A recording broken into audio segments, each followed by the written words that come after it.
Hello everyone, welcome to the channel Moms Fun Teaching. आज की video में आपको बताने जा रही हूँ रेफ की मात्रा के बारे में। रेफ क्या होता है? आप लोगों ने रेफ के बारे में बहुत सुना होगा। रेफ की मात्रा होती है, क्या होती है, ये इसका प्रयोग किस वर्ण पर, किस प्रकार किसी भी वर्ण पे किया जाता है और वर्ण पे लगने के बाद किस तरीके से उसको हम पढ़ते हैं, और जब लिखना होता है तो रेफ की मात्रा वाले शब्द हम किस तरीके से लिखते हैं। आज की वीडियो में मैं सब कुछ आपको बताने वाली हूँ।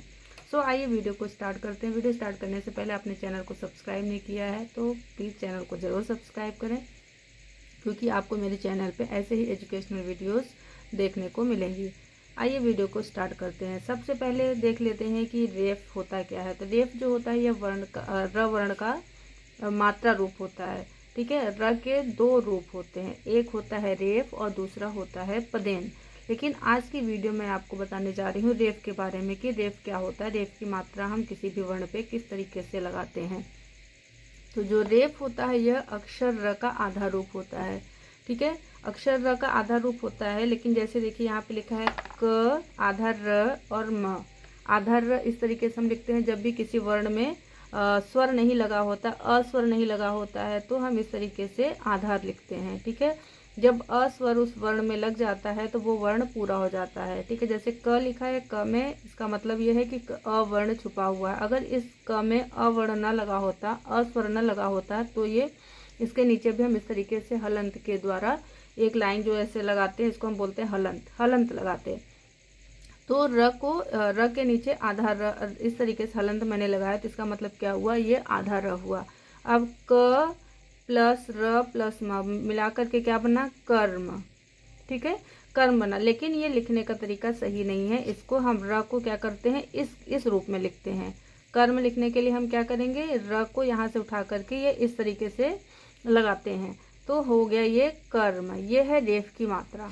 ठीक है, रेफ की मात्रा कभी भी किसी भी स्वर में नहीं लगती है। ठीक है, ये हमेशा याद रखना। कुछ पॉइंट्स ऐसे हैं जो आपको याद रखने होंगे कि रेफ की मात्रा जो होती है वह किसी भी स्वर के ऊपर नहीं लगती है।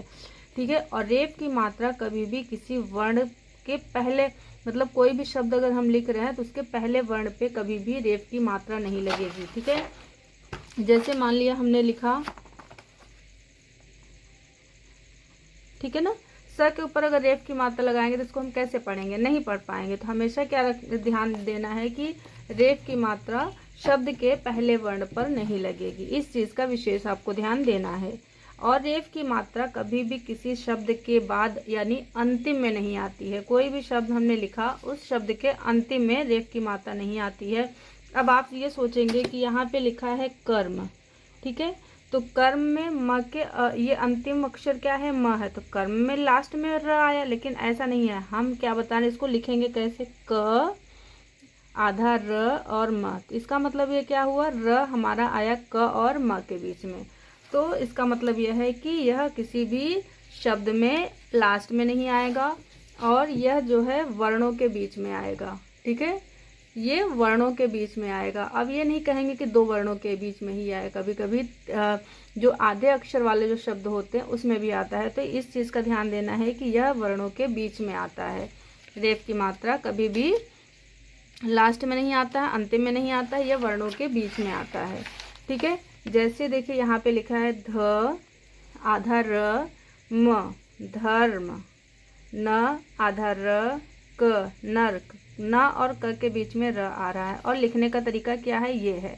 अब ऐसा नहीं है कि न क और लास्ट में र लगा देंगे तो वो गलत हो जाएगा। किसी भी, ये कभी भी लास्ट में नहीं लगता है और शुरू में नहीं लगता है, किसी भी स्वर पे नहीं लगता है। स आधा र द सर्द, ग आधा र म गर्म, ग आधा र द न गर्दन, प आधा र व त पर्वत।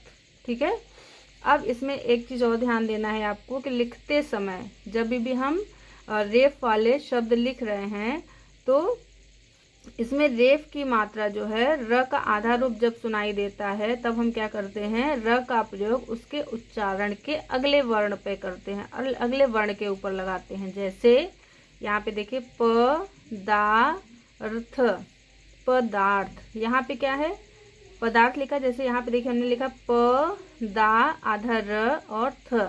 ठीक है, इसको हम अलग अलग करेंगे तो क्या लिखेंगे, प दा आधा र थ, पदार्थ। अब हमने बताया आपको कि जब भी र हमको सुनाई दे, आधा र सुनाई देता है, तो जब हम लिखते हैं, लिखते समय जो उसके बाद का वर्ण सुनाई देता है उसके ऊपर हम रेफ की मात्रा लगाते हैं। ठीक है ना। तो यहाँ पे थ लास्ट में सुनाई दिया, र के बाद थ सुनाई दे रहा है, तो हम रेफ की मात्रा थ के ऊपर लगाएंगे। जैसे प आधा र व, अब रेफ की मात्रा किस पे लगेगी, व के ऊपर लगेगी, क्योंकि पर व, र के बाद हमको व सुनाई दे रहा है, तो जब र सुनाई दे उसके बाद का जो वर्ण आता है उसके ऊपर हम रेफ की मात्रा लगाते हैं। शर्म शर्म, दर्द, गर्म। इसकी आवाज रेफ की कैसे आती है, र आधा र, गर्म। ये लिखने की बात हो गई। अब पढ़ने की बात करते हैं। जब भी कोई शब्द लिखा है तो हम रेफ की मात्रा अगर किसी भी अक्षर पे लगी है तो उसको हम किस तरीके से पढ़ते हैं। पहले देखिए लिखा है, पढ़ते समय उस अक्षर के पहले र का उच्चारण जल्दी से करते हैं। रेफ की मात्रा जिस अक्षर के ऊपर लगी है, जैसे यहाँ पे म के ऊपर रेफ की मात्रा लगी है गर्म में, तो हम सबसे पहले जब रीड करेंगे तो क्या करेंगे, र को पहले पढ़ेंगे फिर म को पढ़ेंगे, तो गर्म, गर्म। ग पढ़ने के बाद हम रेफ की मात्रा पढ़ेंगे, फिर उस अक्षर को पढ़ेंगे जिस पर रेफ की मात्रा लगी है। अब कार्य में देख लेते हैं। का पढ़ा मैंने, फिर र पढ़ेंगे, फिर य पढ़ेंगे। जिस अक्षर पे लगी है पहले उस अक्षर के पहले हम रेफ की मात्रा पढ़ेंगे, फिर य पढ़ेंगे। जैसे ख, अब क्या करेंगे, च के ऊपर रेफ की मात्रा लगी तो च न पढ़ करके पहले र पढ़ेंगे। खर च, ख आधा र और च, खर्च। धर्म, धर्म। अर्पण, अर्पण। तो हमने क्या किया, पहले र पढ़ा, फिर प पढ़ा, फिर ण पढ़ा, अर्पण।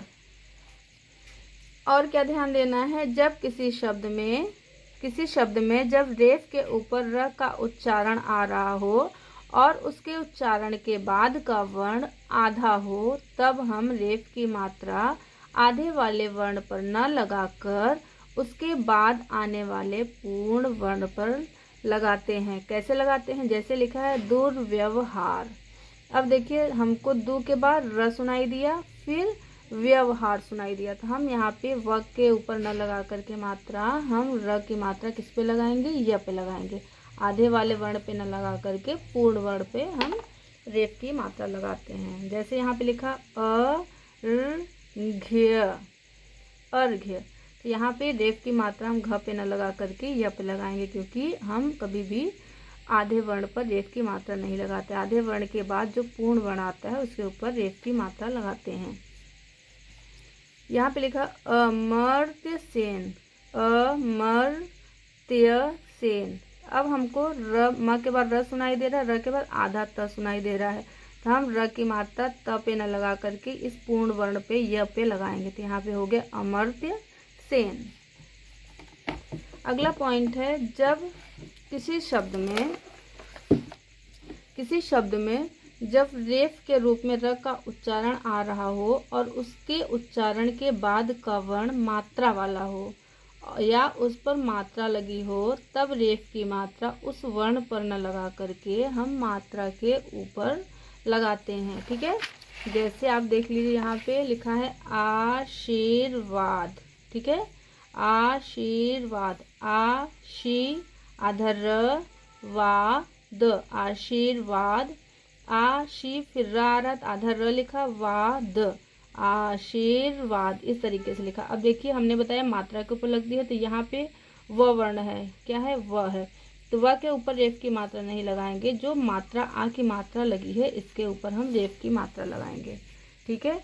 अब जैसे लिखा है सर्दी, तो कैसे लिखना है, स फिर आधा र सुनाई दे रहा है, फिर दी सुनाई दे रहा है, क्या हो गया, सर्दी। अब लिखेंगे कैसे हम, द लिखेंगे, द के ऊपर मात्रा नहीं लगाएंगे, द के ऊपर रेफ की मात्रा नहीं लगाएंगे, इस पर हम लगाएंगे बड़ी की मात्रा, फिर रेफ की मात्रा यहाँ लगाएंगे।